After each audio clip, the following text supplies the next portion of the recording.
بسم اللہ الرحمن الرحیم۔ السلام علیکم ورحمۃ اللہ وبرکاتہ۔ عربی قواعد کلاس میں خوش آمدید۔ عزیز طلباء، ہم سیکھ رہے ہیں اعراب کی اقسام کہ اعراب تین طرح کا ہوتا ہے۔ اسم پر جب آئے تو وہ تین طرح کا ہوتا ہے: رفع، نصب اور جر۔ اس کو پچھلی کلاس میں ہم اچھی طرح جان چکے ہیں۔ عام طور پہ ہر اسم پہ رفع ہوتا ہے۔ عام طور پر ہر اسم پہ رفع سے مراد کیا ہے کہ اس کے آخر میں پیش آتی ہے۔ عام طور پہ اس کے آخر میں پیش آتی ہے، لیکن کبھی زیر اور کبھی زبر ہم پڑھتے ہیں کہ آخر میں زبر بھی آ رہی ہے، زیر بھی آ رہی ہے۔ یہاں دیکھو زبر آ رہی ہے، زبر ہے، یہاں زیر ہے۔ تو یہ زبر یا زیر دینے والا پیچھے کوئی لفظ آتا ہے تو تب اس پر کوئی زبر یا زیر آتی ہے۔ سمجھ آئی؟ اب ہم دیکھیں گے کہ وہ کون سے الفاظ ہیں جو زبر دیتے ہیں۔ ٹھیک ہے، زیر دینے والے الفاظ ہم نے پہلے پڑھ لیے تھے۔ حروف جار ہے اور مضاف ہے۔ اسم زیر دیتا ہے یا حرف زیر دیتا ہے؟ اگر اسم زیر دے تو اس کو مضاف کہتے ہیں، جیسے حر النہاری، زیر دے دی ہے حر نے، ہر ایک اسم ہے تو یہ مضاف ہے۔ ٹھیک ہے، اور للہ، یا اللہ لفظ کو زیر دی ہے اس لفظ نے، یہ لفظ حرف ہے۔ حرف اگر زیر دے تو اس کو جار کہتے ہیں، حرف جار کہتے ہیں، اور اگر اسم زیر دے تو اس کو مضاف کہتے ہیں۔ تو یہ تو چیپٹر ہو گیا کلوز، ہمارا یہ سبق زیر دینے والا مکمل ہو گیا۔ اب زبر دینے والے دو طرح کے الفاظ ہیں، میں آپ کو سکھانے لگا ہوں۔ ٹھیک ہے،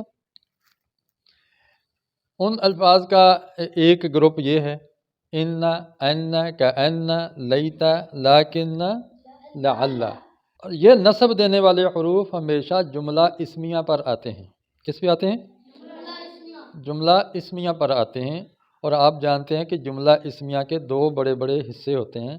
پہلے حصے کو مبتدا اور دوسرے کو خبر کہتے ہیں، جن سے مل کر جملہ اسمیہ بنتا ہے۔ جب ان حروف میں سے کوئی حرف جملہ اسمیہ پر آ جائے تو وہ جو مبتدا ہے نا، اس کو وہ منصوب کر دیتا ہے۔ کیا کر دیتا ہے؟ منصوب کر دیتا ہے۔ مثلا اگر کہنا ہو ان، اس کے اوپر لگانا ہو ان، تو پھر کیا تبدیلی آئے گی؟ ان خالد قائم رہے گا، یا ان اس کو نصب دے دے گا؟ ان اس کو دو پیش کو دو زبر میں بدل دے گا، ان خالدن قائم۔ اور یاد رکھو، جب دو زبر آتی ہے کسی بھی لفظ کے آخر میں تو اس کے آگے الف کا بھی اضافہ کرتے ہیں۔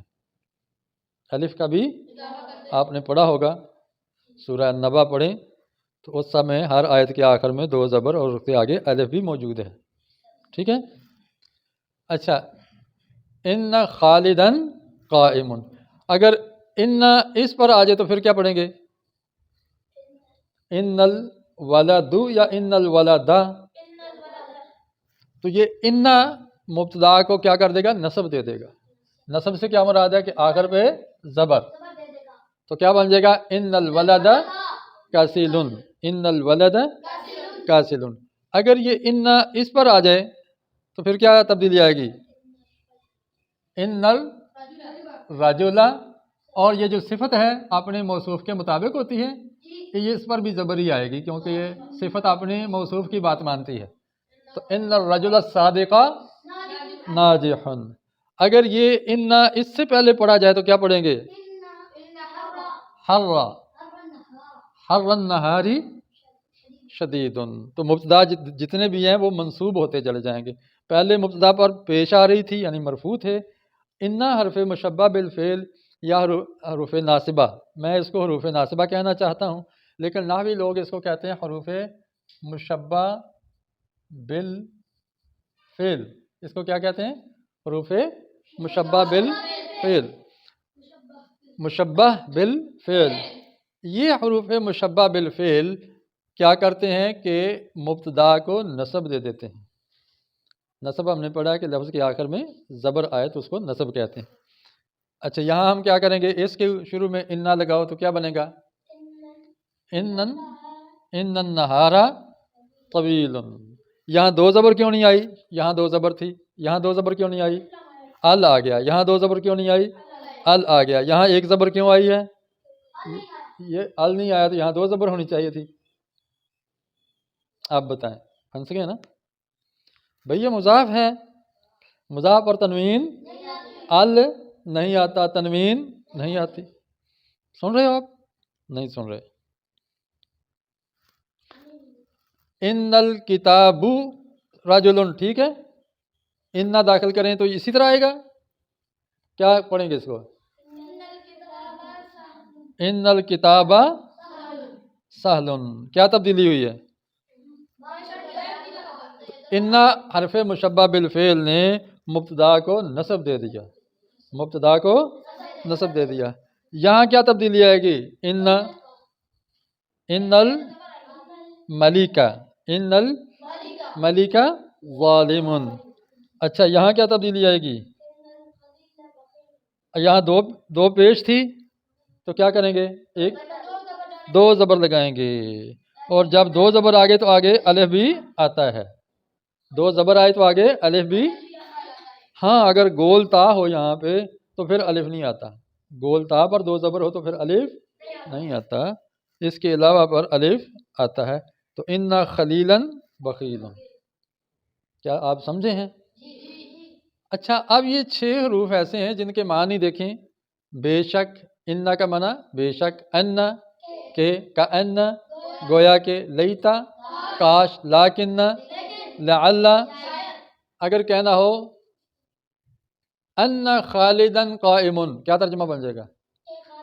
کہ خالد کھڑا ہے۔ کأن الولد کسل، گویا کہ لڑکا، ایسا لگتا ہے کہ جیسے لڑکا سست ہے، ٹھیک ہے۔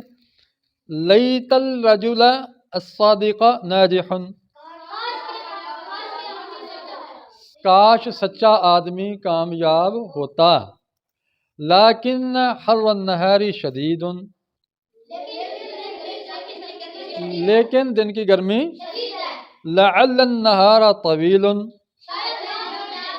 شاید دن لمبا ہو، شاید دن لمبا ہو۔ تو دیکھیں کتنے پیارے جملے بن گئے۔ اچھا ان سب میں ایک اور بھی فرق ہے کہ یہ جو 5 حروف مشبہ بالفعل ہیں، ان میں اور اس میں ایک فرق ہے۔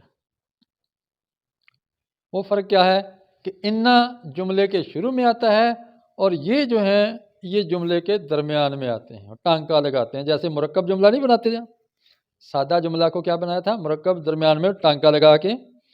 تو یہ بھی گویا ٹانکے ہیں، یعنی مجھے روٹی تو مل گئی ہے لیکن سالن نہیں ملا، تو وہاں جو لیکن لگائیں گے تو وہ ٹانکا لگ گیا۔ اسی طرح عربی میں ہے، ٹھیک ہے۔ آپ محنت کریں، شاید کامیاب ہو جائیں۔ تو یہاں جو اگر ہم اس سے پہلے کوئی جملہ نہ کہیں تو بات مکمل نہیں ہوتی۔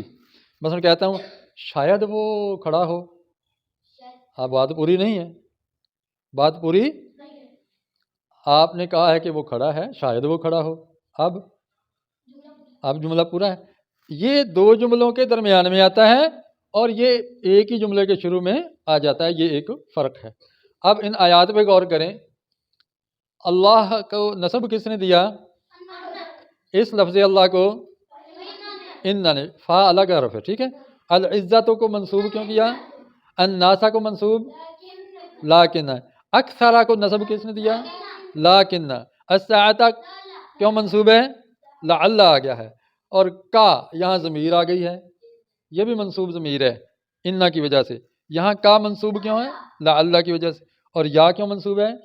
ان بھی آ گیا ہے، تو یہاں ان کو انی بنا دیا کیونکہ یا سے پہلے زیر پڑھنا آسان ہے۔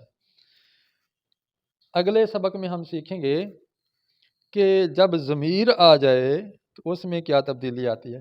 اس میں ظاہر آ جائے تو ہم نے دیکھا کہ پیش زبر میں بدل جاتی ہے، پیش زبر میں بدل جاتی ہے، یعنی مبتدا پر زبر آ جاتی ہے جب وہ واحد اسم ہو اور ظاہر اسم ہو۔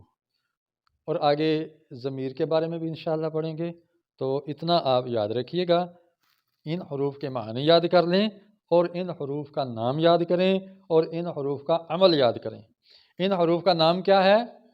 حروف مشبہ بالفعل۔ ان حروف کا کام کیا ہے؟ مبتدا کو نصب دینا۔ مبتدا کو کیا نام ہے، کیا کام ہے ان کا؟ ہاں، اور ان کا معنی کیا ہے؟ ان کا معنی، ان کا معنی کأن، لیتا، لیکن، لعل۔ اچھا، ان 6 میں بھی کوئی تقسیم ہے، کوئی فرق ہے؟ بھئی فرق ہے۔ یہ جو میں نے لکیر کھینچی، کیوں کھینچی ہے بھلا؟ شاباش، یہ جملے کے شروع میں آتا ہے، یہ 2 جملوں کے درمیان میں آتا ہے، یہ 2 جملوں کے۔ اب یہاں جو جملے ہیں یہ شروع کا جملہ ہے، اس سے پہلے بھی ایک جملہ تھا، اس سے پہلے بھی ایک جملہ تھا، اس سے پہلے بھی ایک جملہ ہے، اس سے پہلے بھی ایک جملہ ہے، اور ان اس سے پہلے کوئی جملہ نہیں، اور انا سے پہلے جملہ ہے، تو بات پوری ہوگی، وگرنہ ادھوری رہے گی۔ تو اسی پر ہم اکتفا کرتے ہیں۔ امید ہے آپ سمجھ گئے ہوں گے۔ اللہ تعالیٰ عربی کے ذریعے قرآن کو سمجھنا ہمارے لیے آسان فرما دے۔ السلام علیکم ورحمۃ اللہ وبرکاتہ۔